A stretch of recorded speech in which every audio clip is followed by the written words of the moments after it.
Today we're looking at 3 aspects of classical guitar playing.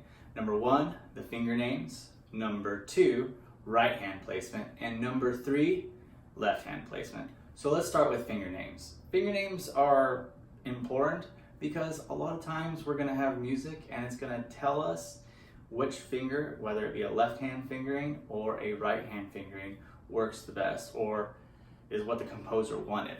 So let's start with the left hand. The left hand is based off numbers. We have 1, 2, 3, and then 4. First finger, second finger, third finger, fourth finger. On our right hand, we use letters. P, I, M, A.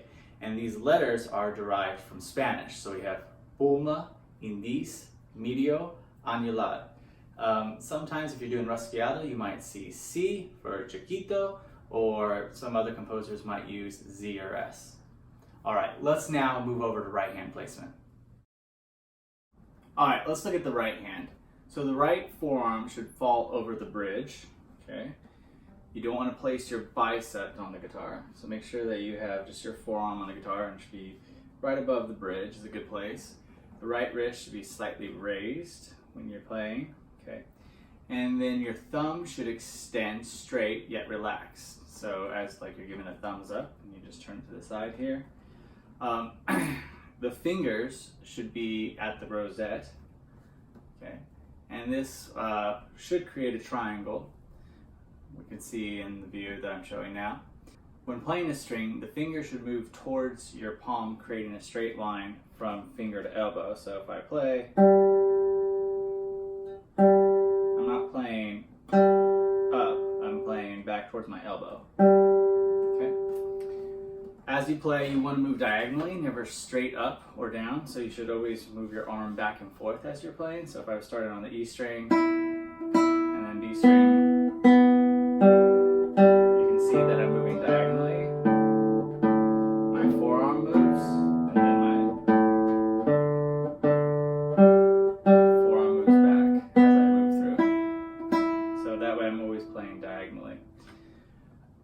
There are 2 types of strokes that we use when we're playing classical guitar. There's rest stroke and free stroke. At least those are the main 2 strokes. And we're going to cover that in another video just because it needs a lot more detail. All right, let's try a quick experiment. What I want you to do is stick out your hand and your arm, okay, at the height of your shoulder.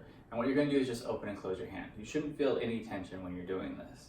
Now what I want you to do is turn that wrist to the right. You turn your wrist to the right, open and close it. You feel tension, right?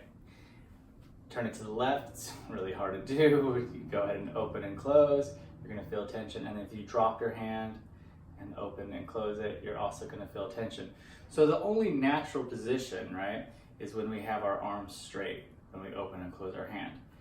So when we play guitar, that's why it's really important that you have that straight arm, okay, the knuckle and the finger moving back towards the arm, towards the elbow. You don't want to be turning your hand like this because eventually that will cause a lot of tension and stress in your hands.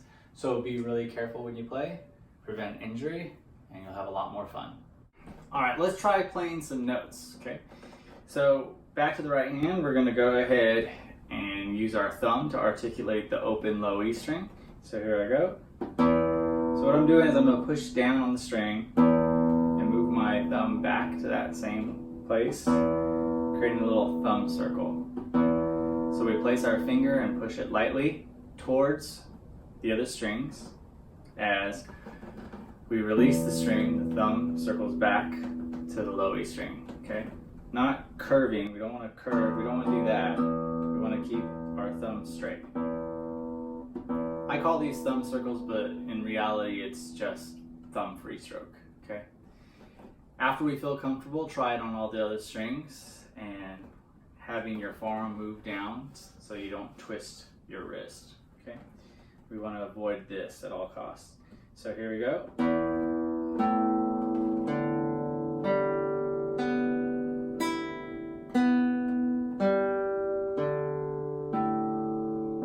Okay, so we should keep a straight arm at all times, moving back and forth. We don't want to do this.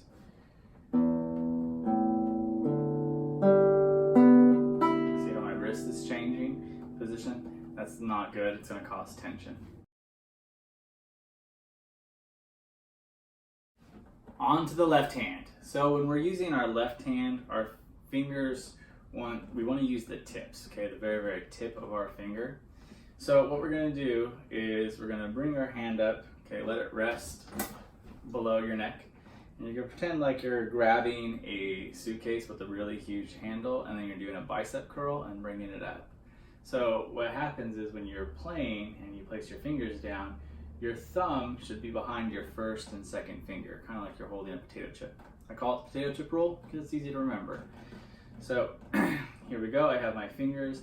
And the other thing that you want to do is you want to have your small knuckle right here up.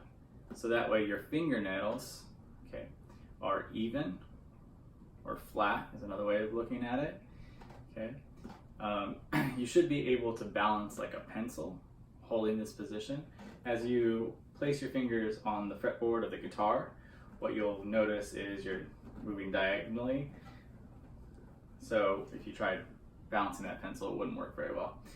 But that's what we want to do. We want to have a bend, kind of making our fingers look like little candy canes, as you can see. Okay, little candy cane. But that's the part we're going to play with, that very tip. Okay, and this will be really important when we're playing chords, right?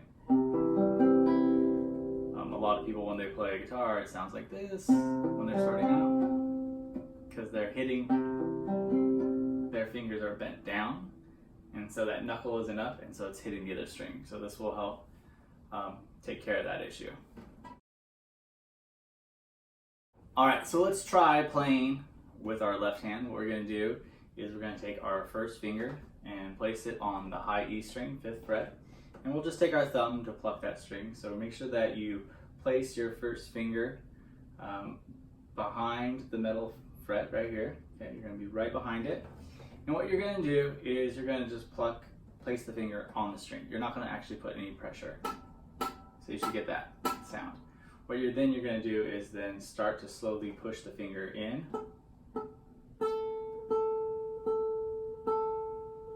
towards the neck of the guitar, and you'll get a clear sound. Once you have that sound, work backwards to see really how much tension and how much pressure you need to get a clear sound. You don't have to apply a lot of pressure. It's actually not very helpful, and it's actually going to hurt your hands. So you just practice that with your first finger. And then you can try it on the 4th fret. And as you move closer to the 2nd fret, 1st fret, you're going to notice there's a lot more tension.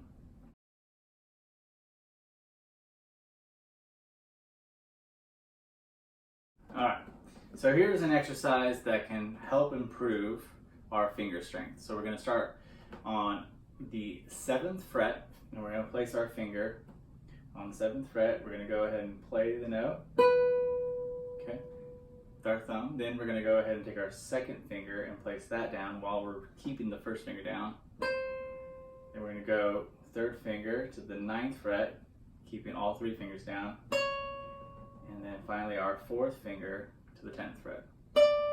And then we're going to work our way backwards.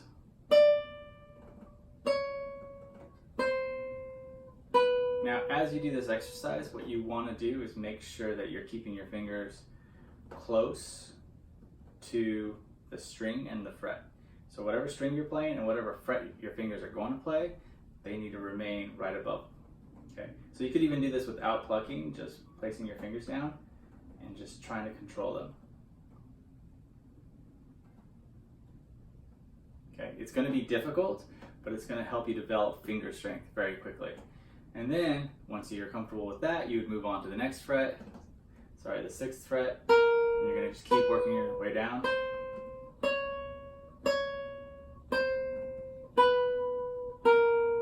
Then you're going to go to the 5th fret.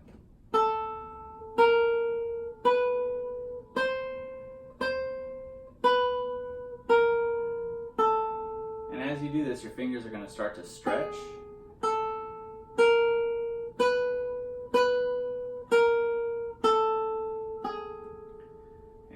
might get to the third and you might start getting buzzing. It's just going to take a while for your fingers to stretch. So just focus on the ones that you can play clearly and then keep going. Over time it'll become easier. Then you'll go to the second position. And then finally to the first position. Once you can do this, I would highly recommend that you do this on every string.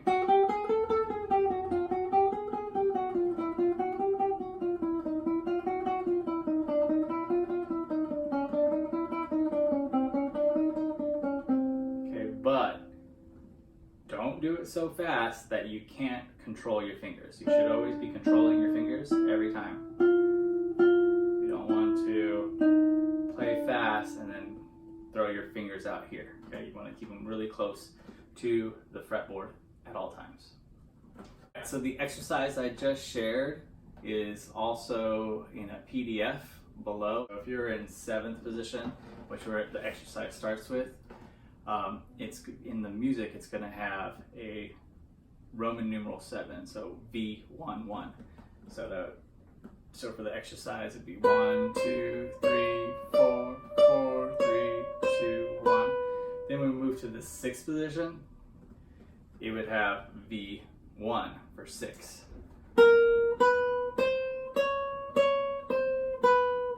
Alright, feel free to download that, and I hope it helps. And if you have any questions, please feel free to comment, and don't forget to subscribe.